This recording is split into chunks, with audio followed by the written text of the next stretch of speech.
De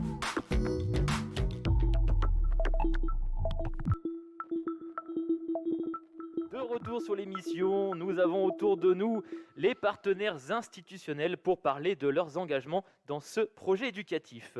Monsieur Philippe Carrière, vous êtes inspecteur d'académie et référent des projets éducatifs. En quoi ce projet est-il important et comment l'éducation nationale s'y engage? Bonjour à toutes et à tous, bonjour monsieur le maire, bonjour à tous ceux qui nous écoutent. D'abord, permettez-moi de dire l'immense plaisir d'être sur ce plateau aujourd'hui et de constater la qualité du travail qui a été fourni par chacun d'entre vous. C'est un bel exercice. Si je reprends les questions que posent les élèves, ils parlent d'exemplarité du monde adulte. Très bien. Et l'exemplarité, c'est de savoir se parler, quelles que soient nos missions, quelles que soient nos fonctions, quelles que soient nos convictions personnelles, être capable de se mettre autour de la table, et quelles que soient nos prérogatives, se mettre autour de la table pour définir un projet collectif. Ça, c'est quelque chose qui est exemplaire, et permettez-moi de vous en remercier les uns et les autres pour votre contribution. De la place qui est la mienne, que j'occupe depuis un certain nombre d'années, je sais les dégâts que font les césures dans le discours éducatif que l'on porte aux enfants.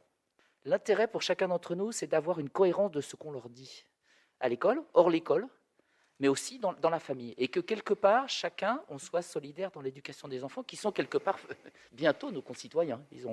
Monsieur le principal le disait tout à l'heure, ils vont bientôt avoir 18 ans, une carte électorale, et donc quelque part, ce sont nos futurs voisins, nos futurs électeurs, etc. Et il y a quelque part cette notion que vous avez tous rappelée de coéducation, d'alliance éducative.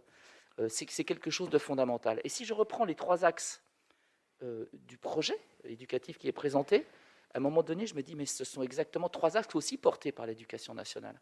La transition écologique, on parle de 3D dans l'éducation nationale, Madame la directrice, vous l'avez dit. Quand on parle d'éducation à la citoyenneté, il y a un parcours citoyen dans l'éducation nationale. On parle d'éducation, de parcours citoyen, on parle des valeurs de la République, on parle de laïcité, c'est dans le projet éducatif de la ville de Lyon. Quand on parle d'une éducation co-construite, plus juste, solidaire, plus inclusive, c'est aussi un des thèmes de l'éducation nationale à travers les différents parcours. Donc en fait, il y a des enjeux, certes, il y a des prérogatives différentes, mais quelque part, il y a des points de vue cohérents. Il y a des points de vue cohérents pour l'éducation de leur enfant et ce qu'on doit faire pour leur devenir. Alors, l'avantage de ça, c'est on se parle, on se met autour de la table, on l'a défini. Félicitations à tous ceux qui ont contribué à cela. Après, un projet, ça se fait vivre. Et la difficulté derrière, c'est, une fois que c'est défini, comment on le fait vivre, comment on se parle, comment on reste exemplaire devant les enfants pour leur montrer cette volonté de construire un parcours éducatif cohérent à leur intention. Ils y sont très sensibles. Ils sentent bien tous ces moments de transition dont vous avez parlé tout à l'heure et constituent des points potentiels de fragilité. C'est le temps scolaire, vous l'avez dit les uns les autres, c'est un certain nombre d'heures qui sont de la compétence d'éducation nationale, qui sont portées par les enseignants. Je tiens à les remercier et les féliciter. Je sais combien le métier d'enseignant est difficile en ce moment, et si c'est le DAZEN qui le dit, ça a peut-être un petit peu de portée. Voilà, je mesure le travail qui est fait par les enseignants, un immense remerciement à eux. Mais tout le monde sent cette transition entre le temps scolaire et le temps extrascolaire. Il y a un moment de fragilité. Et si derrière on n'est pas cohérent, comment on prend cette transition? Derrière, il y a un moment d'incertitude pour les élèves qui n'est pas propice pour le climat scolaire. De la même façon, vous avez parlé de transition entre le maternel et l'élémentaire. Les modes de fonctionnement ne sont pas les mêmes et il faut que derrière l'enfant s'y retrouve. Il y a aussi la transition entre l'élémentaire et le collège. Vous l'avez dit, madame, tout à l'heure, parents d'élèves, il y a beaucoup d'actions qui sont mises en place dans le périscolaire, dans le premier degré. Quand on arrive au collège, il y en a beaucoup moins. On est en place devoir fait, mais il y a un moment donné où les parents et les élèves perdent leurs repères. C'est-à-dire qu'un certain nombre d'actions ne sont pas mises en place, donc il faut les construire. Puis il y a une autre césure après, c'est évidemment école-collège, mais aussi collège-lycée. Mais c'est un autre enjeu qui est aussi source parfois de décrochage pour les élèves. Donc tout ce qui contribue à cette alliance éducative, à la continuité de la prise en charge de l'élève, est pour moi quelque chose de fondamental. Donc c'est un très beau projet, je le dis bien volontiers. Oh, j'en ai vu un certain nombre dans mon parcours. Hein. Voilà, celui-ci est de qualité, je le dis bien volontiers. Et c'est la démarche qui a permis de le construire qui me paraît fondamentale. Alors après, il faut se parler. Il faut que localement, les acteurs continuent cette même démarche. Et quand il y a des divergences de point de vue, quand il y a des difficultés, voilà, moi je plaide le droit à l'erreur dans l'exercice de ma fonction, que chacun dise à un moment qu'est-ce qu'on a fait de bien, qu'est-ce qu'on a fait pas bien, de moins bien, et comment on peut construire ensemble pour améliorer l'offre qualitative de ce qu'on propose aux enfants. Voilà, en toute humilité, ce que je voulais dire, un immense merci à tous ceux qui l'ont construit. Je pense qu'ils ont dû y passer du temps, et d'autant plus que je sais par expérience que parfois dans des échanges comme ça, il y a des débats qui parfois tournent à la joute oratoire. C'est pas si facile que ça de trouver des terrains d'entente. Donc toutes mes félicitations. Merci beaucoup, Monsieur Carrière, pour avoir mis en évidence les points communs dans ce projet éducatif. Nous avons sur le plateau Madame Édith Galland. Vous êtes présidente de la CAF du Rhône. Et en tant que partenaire financeur, comment cela fait-il écho à vos ambitions en matière d'éducation ? Bonjour à tous, merci de ce rendu de cette concertation, c'est très très intéressant. Ce plan éducatif couvre tous les temps, scolaires, périscolaires, extrascolaires des enfants de 2 à 16 ans. Il permet d'assurer une cohérence et une complémentarité des interventions. Et en cela, je salue le travail de la ville de Lyon de mettre beaucoup plus de transversalité dans ce projet. C'est très important. À la CAF, nous avons l'habitude de travailler très transversalement, puisque nous ne sommes que financeurs et pas porteurs de projets. Donc, nous avons l'habitude de travailler dans ce sens-là. Je pense que c'était vraiment une avancée importante.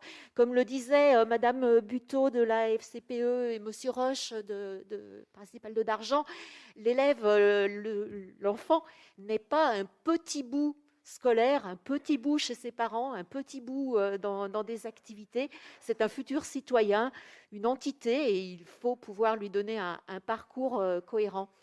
Pour ce qui concerne les engagements de la CAF, nous pourrons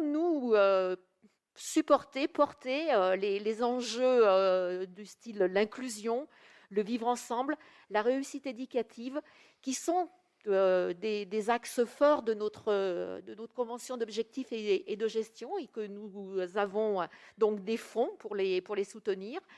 Cet engagement se traduira par un accompagnement sur trois plans: le fonctionnement, le pilotage, l'investissement. Pour l'investissement, la ville de Lyon a déjà signé le plan Mercredi. Il y a déjà quelques années, c'était d'ailleurs Monsieur Blanquer qui était venu dans ses locaux pour le signer avec la CAF et la ville. Et ce plan Mercredi permet de faire des créations, des aménagements, des rénovations de locaux qui sont soutenus par la CAF. Nous pouvons aussi aider par un accompagnement au pilotage. Nous pouvons financer des postes de coordinateurs éducatifs de territoire qui assurent en partie le pilotage et la déclinaison de ce plan éducatif. Et nous pouvons aussi participer aux différentes instances et apporter tout notre soutien logistique de nos collaborateurs. Le dernier point qui représente le plus important, c'est l'accompagnement au fonctionnement avec le recours de différents fonds. Nous avons le financement de la prestation de services ordinaires, qui est mobilisé dans le cadre des développements des temps extrascolaires envisagés par la ville. Nous avons aussi des appels à projets, un financement sur appel à projets. Et là, nous pouvons financer des contrats locaux d'accompagnement à la scolarité, des contrats locaux ou le classe contrat local d'accompagnement à la scolarité. Nous pouvons aussi financer des REAP, réseaux d'écoute et d'appui d'accompagnement des parents. Donc, dans ce sujet-là, nous pouvons donc faire un appui sur tous les enjeux de parentalité, donc de co-éducation avec les parents. Et nous avons aussi ce que nous appelons des fonds publics et territoires. Et ce sont des financements qui peuvent être mobilisés pour soutenir l'accueil d'enfants porteurs de handicap et des actions d'aller vers en quartier prioritaire. Donc là, nous pouvons être très, très porteurs, très aidants sur tout ce qui est inclusion, et c'est un enjeu qui est très important pour agir contre les inégalités scolaires, sociales, territoriales. Actuellement, nous finançons déjà 4 plateformes handicap et 8 actions d'aller vers qui sont situées en quartier prioritaire de la politique de la ville. Et donc, voilà ce que la CAF peut apporter à tous les partenaires, et c'est avec un grand plaisir que le conseil d'administration que je préside examinera tous vos projets d'un œil, comme d'habitude, très, très bienveillant. Et merci encore pour l'engagement de toutes les associations et des services qui ont beaucoup travaillé de la ville et de la CAF. Merci à vous, Madame Galland, pour toutes ces précisions. Vous parlez de transversalité, justement, qui rejoint parfaitement la citation de Monsieur Rabot, constellation d'acteurs. Moi, j'aime beaucoup cette citation, et en plus, elle est de circonstance. Madame Véronique Morera de la métropole de Lyon, en tant que vice-présidente d'éducation des collèges, des collèges, tout à fait, vous êtes partie prenante de ce projet. Comment imaginez-vous la suite pour travailler dans la concertation et resserrer davantage les liens ville-métropole? Merci beaucoup. Bonjour à toutes et bonjour à tous. La première chose que je voulais dire, c'est que je salue la démarche, comme les acteurs précédents l'ont dit, et je suis même très admirative de cet engagement, de cette mobilisation très forte, de cette participation pour construire le projet. C'est vraiment une très très belle dynamique et extrêmement prometteuse. La seconde chose que je voulais dire, c'est que moi aussi, je suis très sensible à ce mot d'alliance, qui est très important effectivement pour considérer les individus dans leur globalité, les personnes dans leur globalité, avec ce qui a été dit sur les temps dans l'école, les temps hors l'école, mais aussi de ne pas séparer d'une part les enfants quand ils sont à l'école élémentaire et puis les collégiens et les collégiennes quand ils sont au collège. Donc c'est important de pouvoir considérer les jeunes dans leur globalité. Et puis c'est important aussi de bien considérer que l'école et le collège sont au cœur du quartier, au cœur de la cité, et qu'il faut bien ancrer les jeunes dans cet environnement, un environnement multiple avec de nombreux intervenants et de nombreuses intervenantes. Je voudrais insister aussi sur le fait qu'on parle absolument le même langage et que la métropole se reconnaît absolument dans tout ce qui a été dit, et que cette cohérence, cette convergence des valeurs nous impose de travailler en lien extrêmement étroit. Je vais donner quelques exemples. Nous avons lancé un appel à projet collège éco-citoyen et 10 collèges actuellement travaillent sur la préfiguration de ce projet. Un projet qui est centré sur la connaissance de soi, de son quartier, de son histoire, l'estime de soi, le renforcement de l'engagement des jeunes, d'une part. Ensuite, la lutte contre les inégalités, en particulier l'égalité entre les filles et les garçons. Et enfin, le lien entre le local et le global, parce qu'on a beaucoup parlé du local, de l'attachement au quartier, à la cité. C'est important aussi de considérer les enjeux globaux qui nous dépassent, dont on a parlé tout à l'heure, comme le changement climatique en particulier, ou la perte de biodiversité, qui sont des enjeux qui touchent l'ensemble du monde. Donc c'est important de faire les liens entre ce qui se passe ici et ce qui se passe ailleurs. Nous avons déjà des travaux en commun, puisque nous travaillons sur l'environnement numérique de travail pour un environnement numérique qui soit plus solidaire, plus inclusif et aussi plus responsable. Nous travaillons également en commun sur l'éducation artistique et culturelle, sur la végétalisation des abords des cours d'école. Je pense qu'on peut aller plus loin, développer des projets, par exemple, dans le cadre de l'alimentation, pour offrir des cantines avec des productions sur place, et puis peut-être voir comment on peut créer des cantines qui bénéficient à la fois aux élèves de l'école élémentaire et aux élèves des collèges. Ça, c'est un projet à travailler. Sur les conseils métropolitains, la métropole a déjà un conseil métropolitain des jeunes, qui réunit quelques collégiens, quelques collégiennes pour travailler sur leurs projets, mais qui sont très fortement axés sur l'éco-citoyenneté. Donc, comment peut-on travailler ensemble pour créer des liens entre ce conseil métropolitain des jeunes et les conseils des jeunes de la ville? Et puis, donc, il y a des pistes d'action envisageables. Moi, je trouve que dans cette dynamique, c'est très important de rapprocher les liens.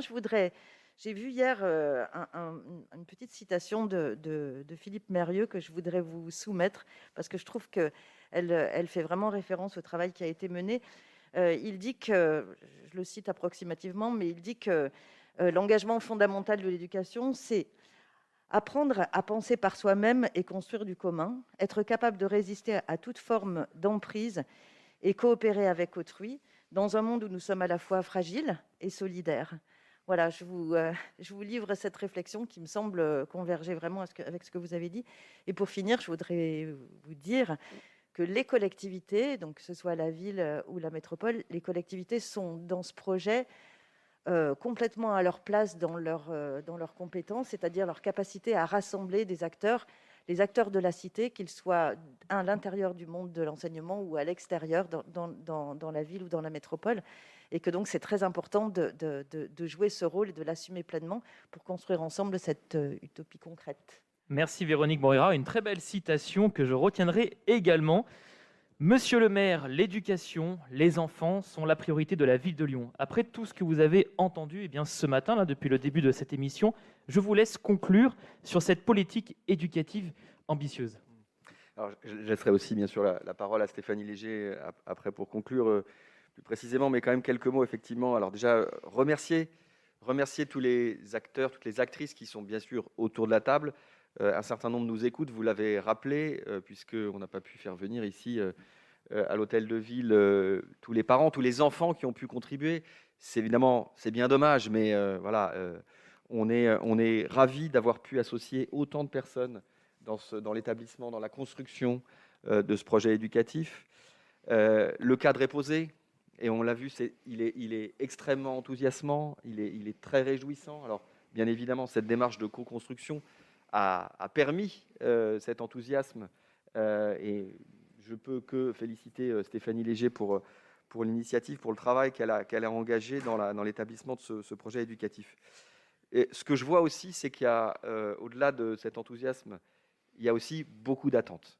C'est normal, c'est même légitime, il y a beaucoup d'attentes, et quelque part, cette attente, elle nous oblige. Véronique Moreira, quelque part, le disait aussi tout à l'heure, on est à notre place en tant que collectivité, mais maintenant, j'ai envie de dire, c'est à nous de jouer aussi. Alors, soyez toutes et toutes assurés ici, autour de la table, et même au-delà, que, bien évidemment, on est complètement déterminés. On est déterminés, mais on va le faire aussi avec un vrai sens des responsabilités, et aussi avec un vrai sens des réalités. Je ne dis pas ça pour doucher les espoirs, c'est simplement, on va avancer, mais on va avancer pas à pas. Je sais, pour être parent d'enfants en école primaire, au collège, au lycée moi-même, à quel point parfois les enseignants, les enfants, les parents peuvent attendre qu'on avance tout de suite demain, voilà, que les transformations se mettent en place tout de suite. On va le faire, on va avancer, mais on ne pourra pas tout faire du jour au lendemain. Il faut aussi en être conscient. Et encore une fois, je ne dis pas ça pour doucher des ambitions ou des enthousiasmes. C'est pour dire qu'on a un rôle, nous, les acteurs de la coéducation, dans cette alliance que nous formons, on a aussi un rôle pour rendre compte aux enfants, aux parents, aux enseignants en priorité, pour leur dire on avance, mais regardez, on n'a peut-être pas encore travaillé sur votre cours d'école ou sur votre labor du collège, mais on a quand même avancé sur tel et tel élément. C'est important de donner à voir ce qui se fait. Parce qu'en donnant à voir ce qui se fait, d'abord, on est aussi en train de construire de la citoyenneté. Être citoyen, c'est aussi se tenir informé de ce qui se passe. Et puis expliquer, rendre compte, au-delà de la responsabilité que l'on peut avoir individuellement, c'est aussi permettre de comprendre. C'est aussi, je crois, créer de la confiance et créer de la sécurité. Quand je dis créer de la sécurité, c'est au propre comme au figuré, c'est réduire toutes les formes d'anxiété. Et dans la période dans laquelle on est, dans laquelle nous nous trouvons, où on sait qu'il y a beaucoup de transformations qui sont à l'œuvre, on sait qu'il y a beaucoup d'anxiété aussi qui est générée par les transformations à venir, sur lesquelles on n'a pas encore forcément une très très grande visibilité. C'est le cas notamment des phénomènes d'éco-anxiété que l'on voit arriver notamment chez les plus jeunes. Et je crois que cette capacité, vous l'avez dit, monsieur l'inspecteur académique tout à l'heure, cette capacité que nous avons démontrée à nous parler, en fait, elle est génératrice d'un sentiment de sécurité et de protection pour les enfants, d'assurance, de confiance, de bienveillance. Parce que on est en train de leur montrer que nous, les adultes, nous sommes capables de leur parler, de nous parler, mais en plus, nous sommes capables d'associer les enfants et les adolescents, puisqu'il est aussi question d'adolescents, vous l'avez rappelé tout à l'heure, monsieur le principal.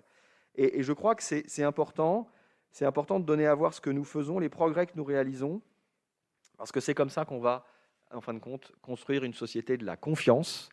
Et cette confiance, elle est indispensable pour créer du bien-être. Et puis, pour demain, donner à nos enfants cette certitude que leur avenir, il est positif, il va vers le mieux. Et ça, je crois que c'est vraiment très important. Donc, merci encore une fois à toutes et à tous pour votre contribution. Et puis maintenant, j'ai envie de dire, ben voilà, il n'y a plus qu'à mettre ça en musique et le réaliser dans le quotidien de nos enfants, dans le quotidien de notre ville.